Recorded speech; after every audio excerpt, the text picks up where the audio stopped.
إحنا كمنطقة، وأنا الآن لما بحط هاي الفرشة الفكرية الاستراتيجية مشان بعدين نقول شو إحنا ممكن نعمل. طب إحنا كمنطقة الآن شو الفرص وشو التهديدات؟ تاريخيا هذه المنطقة كانت تحسم فيها الصراع.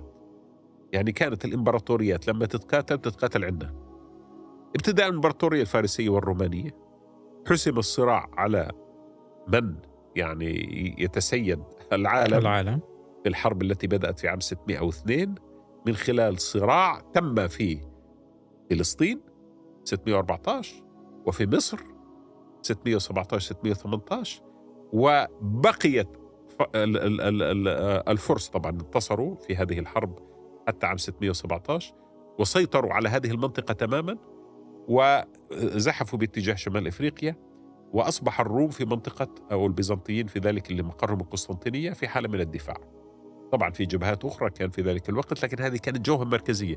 وهي بالمناسبة الجبهة التي لفت القرآن الكريم نظر النبي صلى الله عليه وسلم إليها في سورة الروم.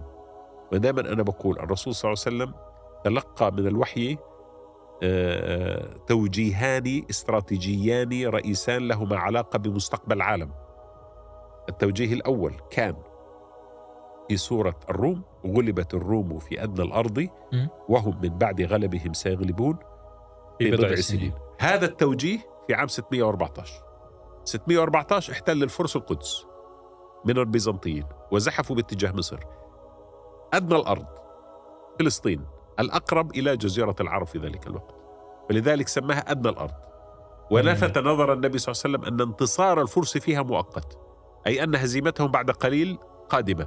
فإذا كانت الهزيمة بعد قليل قادمة، انتبه يا محمد صلى الله عليه وسلم، انتبه إلى أنه في البضع سنين هذه تقوي نفسك وتأسس مركز جيوسياسي استراتيجي لك بحيث أن تملأ الفراغ الناتج عن الصدام الكبير. إذا في دولة انتصرت على دولة عظمى، والدولة العظمى بعد بضع سنين ستنتصر على الدولة العظمى اللي منتصرة، معناته في تحول هائل في موزن قوة، في فراغ، في إنهاك للطرفين.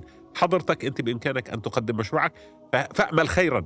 وأن هذا الصراع مركزه أدنى الأرض، وفلسطين كانت أدنى الأرض بالنسبة هو نزلت الصورة 614 سيطر الفرس على القدس وأخذوها من يد البيزنطيين. هذه النبوة الأولى.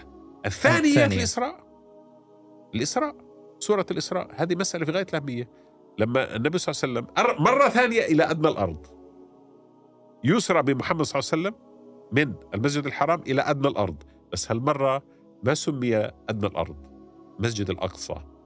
الأدنى والأقصى، انتبه إلى هذا التعبير غريبا جدا. الأدنى الأرض عندما كان هناك تهديد لجزيرة العرب من الصراع الهائل الذي اقترب من الجزيرة، اقترب بأدنى الأرض في فلسطين في ذلك الوقت في الشام. فالخطر قريب، فلذلك سماها أدنى الأرض. أما في حالة إرسال النبي صلى الله عليه وسلم في عام 617 أو عام 618، وبالمناسبة كانت القدس تحت الاحتلال الفارسي في ذلك العهد، يعني لأنه خرج منها الاحتلال الفارسي 629 استعادوها البيزنطيين. فكان النبي صلى الله عليه وسلم تلقى التوجيه الثاني أن المسجد الأقصى اللي هي سبحان الذي أسرى بعبده ليلا من المسجد الحرام إلى المسجد الأقصى. وهذا المسجد الأقصى الذي زاره النبي صلى الله عليه وسلم الزيارة الوحيدة خارج حدود جزيرة العرب بصفته نبي كانت للمسجد الأقصى. كان يسمى قبل ذلك بيت المقدس، حتى احنا في الأحاديث نقول بيت المقدس. المسجد الأقصى هو التسمية الإسلامية، وأعطي اسم المسجد الأقصى. وكونه أقصى فهناك مسجد آخر قصي، فبذلك كانت إشارة إلى أن يكون هناك مركز ثالث بين المسجد الحرام وبين المسجد الأقصى، المدينة المنورة. وبرأيي أن سورة الإسراء أعطت مؤشر للنبي صلى الله عليه وسلم على اتجاه الهجرة، لأنه إذا كان الأقصى باتجاه الشمال فالقصي ينبغي أن يكون بينهما. نعم. فهذان توجيهان استراتيجيان. ليش أنا جبت هذا الكلام؟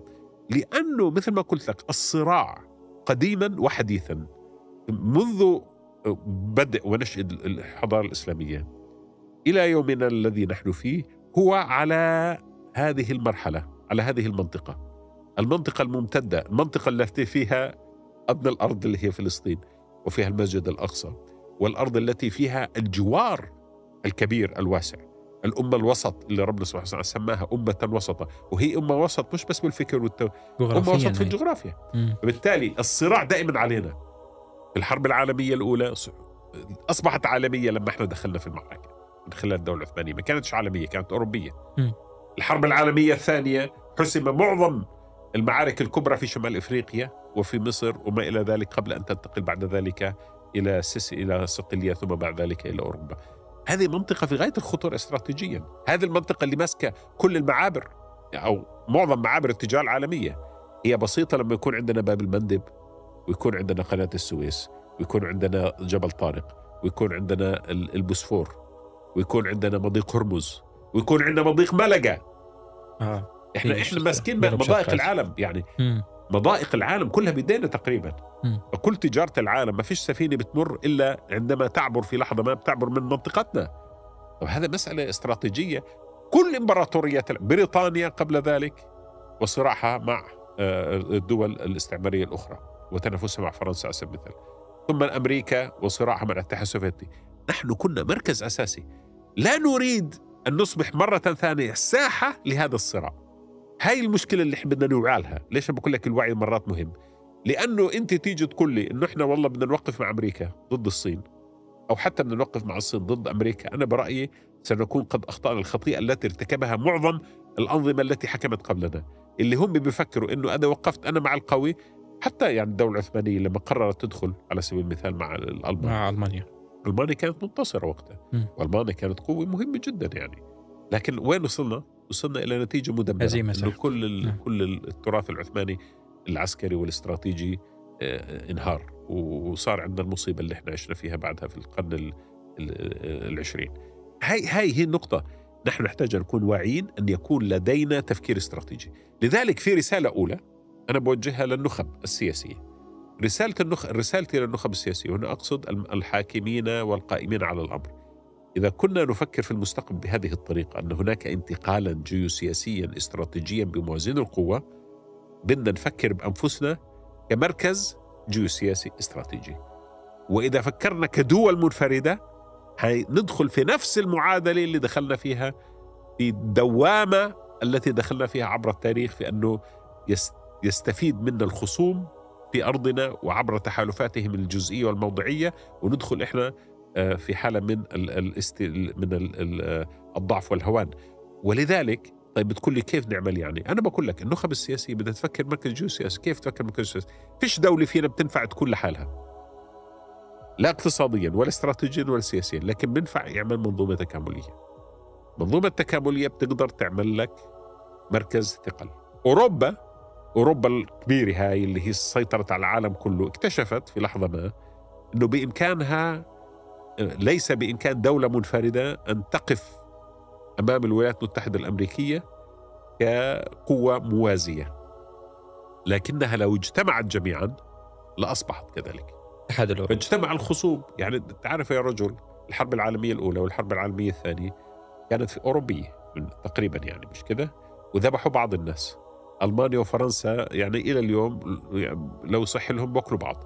بريطانيا وفرنسا عمرهم ما كانوا أصدقاء. العالم كله، أوروبا كانت دائما في حالة خصومات وسياسة. الذي صنع أوروبا حقيقة هو الحروب والصراعات الإثنية وحرب 30 عام ومشاكل معقدة. فهم استطاعوا رغم كل هذا التمزق والتراث الدموي أن يعملوا مركز جيوسياسي استراتيجي اقتصادي اسمه الاتحاد الأوروبي، ويجيبوا إشي اسمه اليورو، ويعملوا حالة من التنسيق. صحيح مش كاملة، صحيح فيها ثغرات، لكن على الأقل حفظت للأوروبيين مكانتهم الجيوسياسية في مقابل الولايات المتحدة الأمريكية بالمناسبة. لأنه عملية الاتحاد الأوروبي تشكل بعد ما الاتحاد السوفيتي، يعني طبعا جذوره سابقة على ذلك، لكن التشكل النهائي كان بعدها. لأنه أراد الأوروبيون أن يقال لهم مع العلم أوروبا دولة عجوز، دولة في حالة انهيار اقتصادي إلى حد يعني معقول، دولة تتراجع، ذات إرث إمبراطوري، عايشة على إرث الإمبراطوري أكثر ما هي عايشة على مستقبلها، وفيها شيخوخة حتى سكانية. لكن مع هذا عقلها الاستراتيجي حرض النخب السياسية على أن تصنع شيئا ما، فصنعوا الاتحاد الأوروبي. فعقولنا الاستراتيجية لم تحرضنا بعد على أن نصنع شيئا بشبيه بالاتحاد الأوروبي، بحيث أنه حضاراتنا بدل ما كل الدولة منفردة تنظر إلى مستقبلها ومصيرها، الصراع الهائل الذي سيأتي بعد سنوات، تنظر منفردة إلى مستقبلها، فبالتالي بتضطر أن تلتصق بهذا القطب أو ذلك القطب، أو تخدم هذا القطب أو ذلك القطب في نظرية أخرى. تعالوا إحنا كلنا نلتصق مع بعض، نجتمع مع بعض، يا سيدي نعملش اتحاد بمعنى الاتحاد أنه كلنا نتنازل عن سيادة دولنا، لأنه بتعرف أنا أعتقد أنه هذا صعب في هذه المرحلة، لكن على الأقل نعمل مثل ما عملوا الأوروبيين، تكامل اقتصادي، تكامل في أدوات، في المناهج، في التعليم، في أشياء كثيرة جدا. يصير عندك كتلة صلبة، هذه الكتلة الصلبة تستطيع أن يحمي القوي فيها الضعيف، وأن يستفيد فيها الفقير من الغني، وأن يصبح لنا مكانة بين الأمم، وأن نجلس على طاولة العالم القادم.